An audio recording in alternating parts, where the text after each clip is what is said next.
Content is king. It is the very fundamental ingredient when it comes to learning about SEO. Oftentimes, we just start using the word to refer to anything that can rank. But we should take a minute to look at what the word content really means.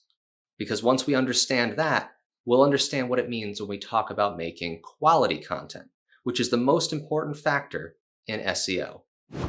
Hi, welcome to the first lesson. I'm Mike Phillips, growth marketer and strategist with over 12 years of experience. In this lesson, we're going to talk about quality content, what it takes to make it, how we define it, and why it's important. To understand quality content, we need to first understand content.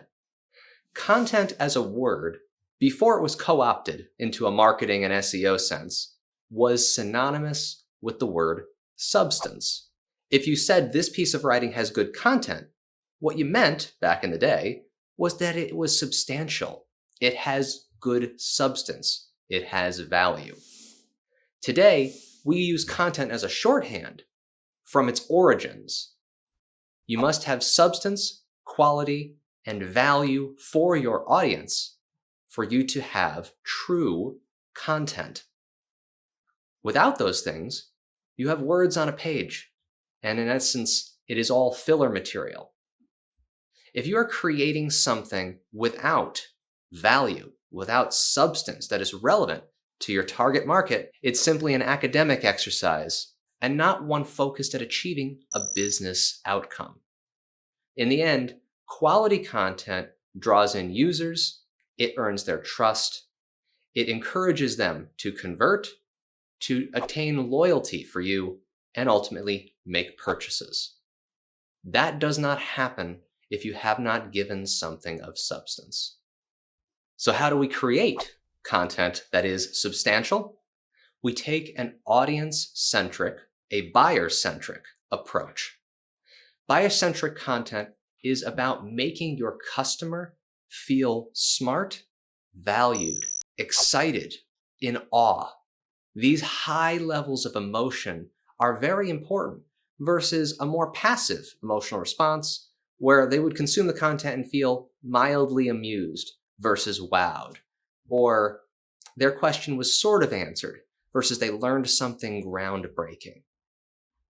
Buyer-centric content is about putting the audience's needs first in everything you create. One of the key aspects of how you can check yourself to make sure that you are producing buyer-centric, audience-centric content is to make sure that the content focuses on championing the customer's needs before your business's needs. That may seem confusing at first. For those that are new to SEO, they're learning this skill to drive business results. But in the end, the customers are the ones that write our paychecks. To earn their business, we must produce value that speaks to them in their language, that addresses their needs, and most importantly, makes them feel smart and valued. Remember, creating content is not about making yourself look good. It's not about elevating your business's authority, though those things do happen. Those things happen if you elevate your customer first. So to create quality content, remember to do several things. Make sure your content is audience-centric. Put them on stage, on a pedestal. Revere their needs and serve them in what you're creating. To do that, provide substance.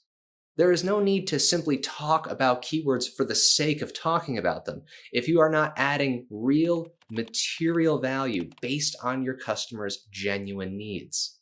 The outcome of doing these things right is that your audience will feel valued. They'll feel smart.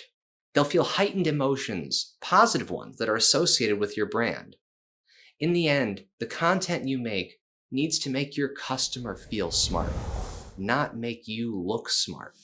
If you take that approach to the substantial value you're adding to your writing, and then layer on the elements of UX and technical ranking, you will have a foundation of quality, substantial content, and that will reap all of the benefits that we'll review in future lessons of this course. So for your homework, I want you to go out and find one piece of content from a brand that you love. Not like, not are mildly amused by, but genuinely love. Look at an article they wrote, or a white paper, or some other piece of web-hosted content out there. Consume it again, this time looking at it with the eyes of an SEO analyst. Consider what about it is substantial. What about it is valuable? What emotions you feel when you consume it. Ask yourself why this content is valuable to you, and then connect those dots back to what you see in the content piece. Is it the way they talk about it? Is it the depth, the breadth, the language? Is it the way it's presented? Is it several of these factors? Answer these questions and you will begin to see quality content based on its ingredients. When you do this enough, you can practice it to the point that you begin to wield those ingredients to add quality to the content that you create. You must always put quality content first when you are focusing on SEO. Remember, modern SEO is synonymous with an exceptional user experience. And that's not just presentation. That's the substance and the value that content delivers. You do that right, and the ranking will follow. So as we get into future lessons where we discuss deeper elements of user experience and technical ranking, never lose sight of how important, how fundamental laying a foundation of understanding quality content is. Remember, content was originally synonymous with substance. That hasn't changed, and you should do well to remember it as you create your content for your business. Thank you for learning with me. I'm Mike Phillips, and remember, content may be king, but content was born from the word substance.